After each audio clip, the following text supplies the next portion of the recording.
بسم اللہ الرحمن الرحیم نحمده ونصلی ونسلم علی رسولہ الکریم اما بعد۔ معزز طلبہ کرام، اللہ تعالیٰ سے امید ہے کہ آپ سب خیر و عافیت سے ہوں گے۔ سبق نمبر 67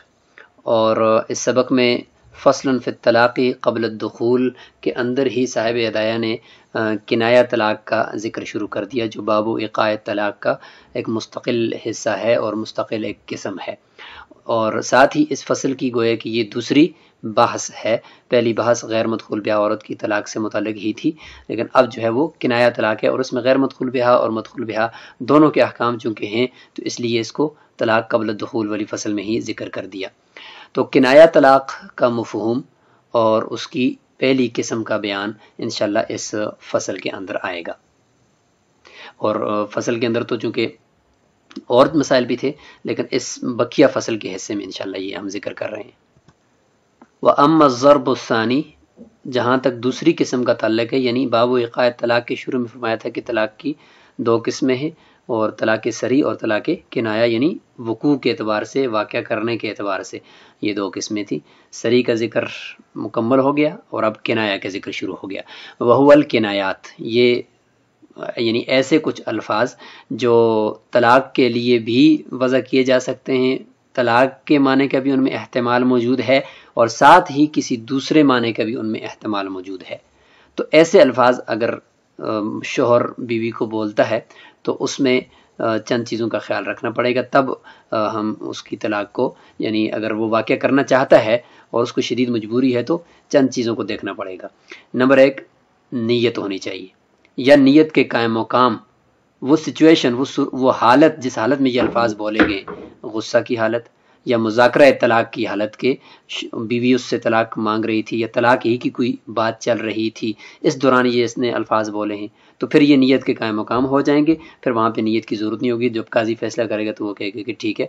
یہ طلاق واقع ہو چکی ہے۔ تو یا نیت یا پھر نیت کے قائم مقام مذاکرہ، حالت مذاکرہ۔ اور دوسری چیز یہ ہے کہ ان الفاظ سے جو طلاق واقع ہوگی وہ طلاق بائن ہوگی۔ بائن کا مطلب یہ ہے کہ نکاح ٹوٹ جائے گا، عدت کے دوران دوبارہ اگر کرنا چاہے تو نکاح ہی کرے گا۔ 1، 2 تک طلاق بائن ہی ہوگی، 3 دے گا تو پھر طلاق مغلظہ ہو جائے گی، وہی رجی کی طرح ہے۔ تو البتہ اس میں رجوع نہیں ہوتا، تو البتہ رجی میں بھی جب 3 ہو جاتی تو مغلظہ ہوتی ہے، تو یہاں پر بھی مغلظہ ہو جائے گی، لیکن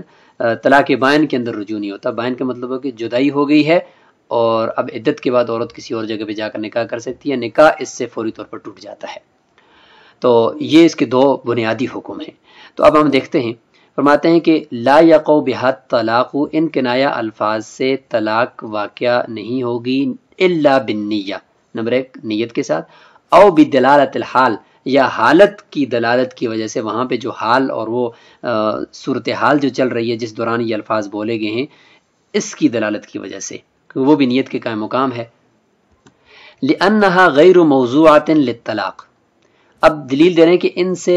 نیت کیوں ضروری ہے، ان الفاظ سے طلاق کے واقع ہونے میں یا حالت کی دلالت کیوں ضروری ہے۔ فرماتے ہیں وجہ اس کی یہ ہے کہ یہ الفاظ طلاق کے لیے وضع ہی نہیں ہے، بل تحتملہ وغیرہ، طلاق کا بھی احتمال رکھتے ہیں اور طلاق کے غیر کا بھی احتمال رکھتے ہیں۔ فلا بد من التعیین، پس نیت کے ذریعے سے طلاق کی تعیین ضروری ہے، او دلالتی ہی، یا دلالت حال کا ہونا ضروری ہے، تاکہ پتہ چلے کہ باقی ان الفاظ سے طلاق ہی مراد لے رہا ہے۔ امام قدری رحمہ اللہ فرماتے ہیں وہی اعلیٰ ضربین، کنایات کے جو الفاظ ہیں سب آگے انشاءاللہ بھی آپ کے سارے سامنے آ جائیں گے، پھر ان کے اندر بھی مزید ہم ذیلی اقسام بھی کریں گے حکم کے اور واقع ہونے کے اعتبار سے۔ فی الحال بنیادی طور پر کنایات کی 2 قسمیں کر لیتے ہیں۔ منہا ثلاثۃ الفاظ یقع بہا الطلاق الرجعی، ایک قسم ان میں سے وہ 3 الفاظ ہیں صرف کہ جن سے طلاق رجعی واقع ہوتی ہے۔ دلچسپ بات یہ ہے کہ واقعہ طلاق رجعی ہوگی لیکن نیت اس میں بھی ضروری ہے۔ صریح طلاق میں تو نیت کی بھی ضرورت نہیں تھی لیکن طلاق رجعی ہوتی تھی، یہاں پر طلاق رجعی ہوگی لیکن نیت ان کے اندر بھی ضروری ہوگی، چونکہ الفاظ کنایہ ہیں، الفاظ کسی اور معنی میں بھی استعمال ہو سکتے ہیں، لیکن چونکہ وہاں پر اقتضاءً، وہاں پہ ہمیں طلاق کو مقدر ماننا پڑتا ہے، تو اس لیے طلاق صریح کے الفاظ کو مقدر ماننا پڑتا ہے تو اس کی وجہ سے ہم کہیں گے کہ واقع ہونے والی جو طلاق ہوگی وہ طلاق رجعی ہوگی۔ دیکھیں ولا یقع بہا الا واحدۃ، وہی طلاق رجعی والے احکام ہیں کہ ایک تو طلاق رجعی ہوگی، دوسری ہے کہ ان الفاظ سے ایک ہی طلاق ہوگی، 2 3 4 اکٹھی نہیں ہوں گی، اور وہ الفاظ 3 یہ ہیں اعتدی واستبر۔ اعتدی کا معنی 2 معنی ہیں، عدت گزار، اس کا مطلب یہ ہوتا ہے کہ بھائی طلاق میں نے تجھے دے دی ہے، دیکھو طلاق پھر ہمیں ماننا پڑے گا تب عدت کا ہو رہا ہے نا، اس کے بغیر تو عدت کی بات نہیں ہو سکتی، تو مطلب ہے کہ عدت تب گزار، یعنی عدت تب پوری کر اپنی کہ میں نے تجھے طلاق دے دی ہے، تو طلاق کو ہمیں محذوف اور اقتضاء النص کے طور پر محذوف ماننا پڑے گا۔ اور دوسرا اس میں یہ بھی ہے کہ اعتدی کا معنی ہوتا ہے کہ تم اپنے عدت کے دن شمار کرو تاکہ تو پاک ہو جائے اور حیض سے نکل جائے تو میں آپ کو طلاق دوں، ابھی نہیں دیتا ہوں بعد میں دوں گا، تو اس کا یہ مطلب بھی ہو سکتا ہے۔ تو 2 معنی کا احتمال یہ الفاظ رکھتے ہیں۔ وَاسْتَبْرَئِي رَحِمَكِ، آپ اپنی رحم کی برات کر دیں، اس کا مطلب یہ ہوتا ہے کہ یعنی حیض تک آپ انتظار کریں اور اپنی رحم میں دیکھیں کہ کہیں اس میں حمل تو نہیں ٹھہرا ہوا، تو اس کا ایک مطلب تو یہی ہو سکتا ہے کہ عدت ہی گزارے، اس میں بھی یہی ہوتا ہے کہ استبراء رحم ہوتا ہے، اور اس میں بھی یہی مطلب ہے کہ استبراء رحم کرو چونکہ تجھے میں نے طلاق دے دی ہے، ایک تو اس کا یہ معنی ہو گیا، تو اس صورت میں پھر طلاق ماننی پڑے گی، اور وہ طلاق کی صریح ہمیں لفظ ماننا پڑے گا محذوف، تو لہٰذا طلاق رجعی ہوگی۔ اور دوسرا یہ کہ اس میں یہ بھی ہے کہ وَاسْتَبْرَئِي رَحِمَكِ، کہ تم اپنے رحم کی برات کرو تاکہ حیض آ جائے اور اس کے بعد میں دیکھوں کہ تیرے پیٹ میں بچہ نہیں ہے، تو جب وہ پاک ہو جائے اور حیض سے تو صاف ہو جائے تاکہ میں تجھے طلاق دے دوں، تو یہ معنی بھی اس میں ہے۔ وَأَنْتِ وَاحِدَةٌ تَنْتٍ، اس کا اعراب کوئی بھی پڑھ سکتے ہیں، زیادہ تر عوام چونکہ اعراب کی طرف نہیں خیال رکھتی، تو واحدۃ اگر پڑھیں تو دیکھیں ایک تو یہ کہ تو اکیلی ہے، واحدۃ پڑھیں تو پھر بھی معنی یہ کہ تو اکیلی ہے، تو اس کا مطلب ہے کہ تو میرے نزدیک ایک قیمتی چیز اور خاندان میں تو ہی مجھے ملی ہے ایک خوبصورت۔ اور دوسرے سے کہ اس کا یہ مطلب یہ ہو سکتا ہے کہ تجھے ایک طلاق ہے، انتی طالق تطلیقۃ واحدۃ، تو دونوں احتمال اس میں موجود ہیں، اور جو محذوف مانتے ہیں وہ صریح الفاظ مانتے ہیں، تو اس لیے طلاق رجعی ہوگی۔ اما الاولی، اب ہر ایک کی تشریح دیکھیں، فَلِأَنَّهَا تَحْتَمِلُ الْاعْتِدَادَ عَنِ النِّكَاحِ، پہلا لفظ جو ہے اعتدی، اس کا اندر یہ بھی احتمال رکھتا ہے نکاح سے عدت، یعنی نکاح کی چونکہ تجھے میں نے طلاق دے دی ہے لہٰذا اب تو عدت گزار، تو نکاح سے عدت جو گزارنے کی ہوتی ہے نا، تو اس کے بھی احتمال رکھتے ہیں، تو اس حوالے سے ہمیں طلاق کو محسوب ماننا پڑے گا۔ وَتَحْتَمِلُ اعْتِدَادَ نِعَمِ اللَّهِ تعالیٰ، اور چونکہ اعتداد کا معنی ہوتا ہے گننا، شمار کرنا، تو اللہ تعالیٰ کی نعمتوں کو شمار کرنے کے معنی کا استعمال بھی اس میں ہے کہ اللہ کی نعمتوں کو شمار کر،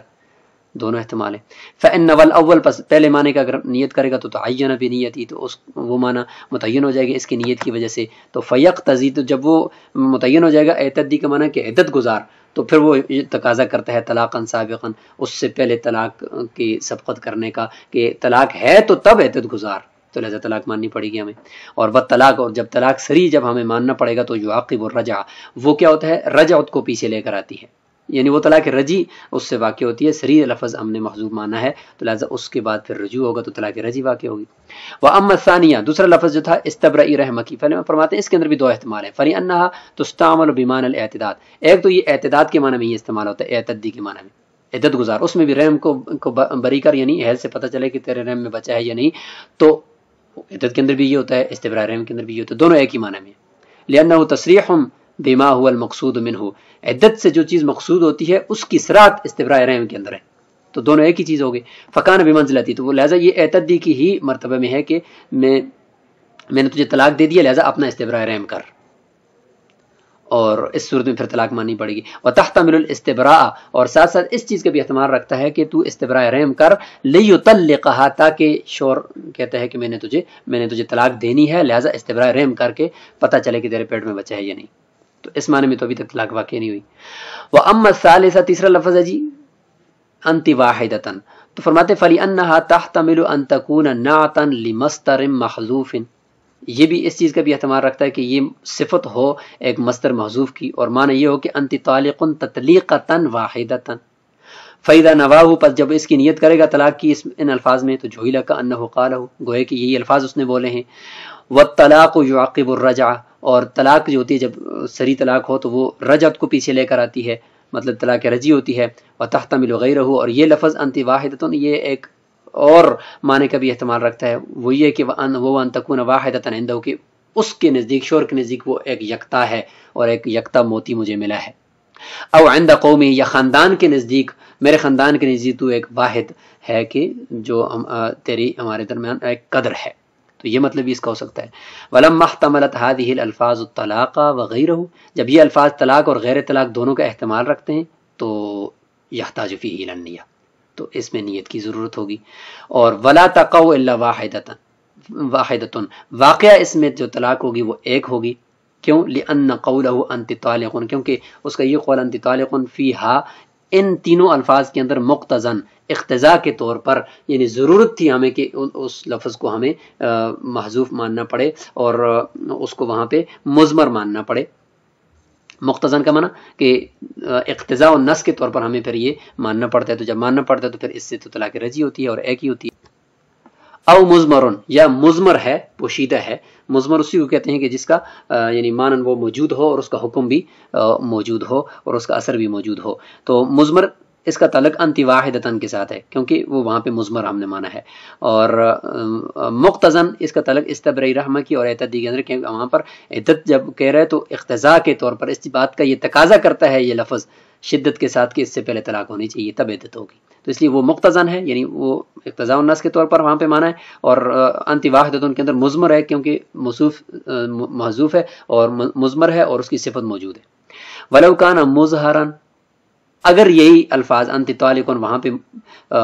موجود ہوتا، ظاہر ہوتا کہ انت طالق فاعتدی، انت طالق فاستبرئی، انت طالق تطلیقۃ واحدہ، اگر یہ موجود ہوتا تو لا یقع بها الا واحدہ، اس سے ایک ہی طلاق واقع ہوتی. جب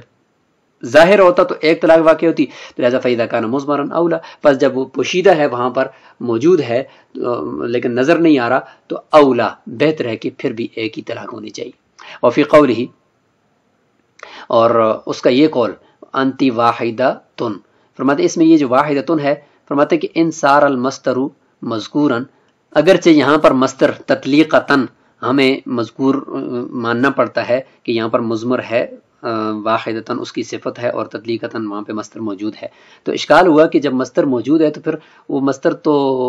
فرد حکمی پر بھی دلالت کرتا ہے نا، اس میں جنس ہے وہ، ایک پر بھی اور تین پر بھی. تو یہاں پہ اگر تین کی نیت وہ کرے شو تو پھر تین طلاق واقع ہونی چاہیے. لیکن آپ کہتے ہیں کہ نہیں، لا تقع الا واحدہ، ان الفاظ سے ایک ہی طلاق واقع ہوگی. یہ کیا وجہ ہے؟ تو جب مصدر موجود ہے تو اس کے اندر تین کی نیت تو کی جا سکتی ہے، ہم نے بارہا پیچھے پڑھا ہے. فرماتے ہیں اس کا جواب دیتے ہیں کہ ان صار المصدر مذکورا، اگرچہ یہاں پر ہم مصدر کو مذکور ہی مانتے ہیں، لیکن التنصیص علی الواحدتی، لیکن یہ واحدتی کے اوپر جو واحدتن کا جو کی صراحت ہے، یہ صراحت ینافی نیت الثلاث، تین کی نیت کے منافی ہے. کیونکہ صرف تطلیقتن کا مصدر ہوتا تو ہم اس میں کر لیتے، لیکن واحدتن ساتھ ہے تو وہ یعنی واحد ایک طلاق ہونے کے اوپر دلالت کرتا ہے اور صراحت کرتا ہے. ولا معتبر باعراب الواحدہ، فرماتے واحدہ کے اعراب کا اعتبار نہیں ہے عند عامۃ المشائخ، مشائخ کے نزدیک. واحدہ تن پڑھیں یا واحدہ تن پڑھیں یا تن پڑھیں، اس کا اعتبار نہیں ہے. کیونکہ بعض نے کہا کہ بھئی واحدہ تن پڑھیں گے تو تب تطلیقتن واحدہ تن کی صفت بنے گا، تب طلاق واقع ہوگی. تن پڑھیں گے تو واقع نہیں ہوگی، تن پڑھیں گے تو پھر بھی نہیں ہوگی، کیونکہ اس کا کوئی معنی نہیں بنتا. لیکن اس کا جواب یہ دیا کہ بھئی چونکہ عوام اس چیز کو تو نہیں دیکھتے نا، اس لیے اس کا اعتبار نہیں ہے. وہ صحیح، راجح یہی ہے کہ اس لفظ کے اعتبار یعنی جو بھی اس کا اعراب پڑھیں ٹھیک ہے. لأن العوام لا یمیزون بین وجوہ الاعراب، کیونکہ عوام جو ہوتی ہے وہ اعراب کی وجوہ اور اقسام کے اندر تمیز نہیں کرتی. تو جو بھی اعراب پڑھیں بس ہم نے دیکھنا ہے کہ نیت کیا ہے، تو نیت کے اوپر سارا انحصار ہے. تو یہ پہلی قسم ہوگی اور کنایات کا کچھ مفہوم ہو گیا اور ان کا کچھ حکم ذکر ہو گیا. انشاءاللہ اسی کے اوپر آگے ہم سبق ہمارا چلے گا، اور بقیہ جو کنایات کے الفاظ ہیں اور وہ دوسری قسم گویا کہ بن جائے گی، تو اس کو لے کر انشاءاللہ ہم اگلے سبق کو حاضر ہوں گے. السلام علیکم ورحمۃ اللہ.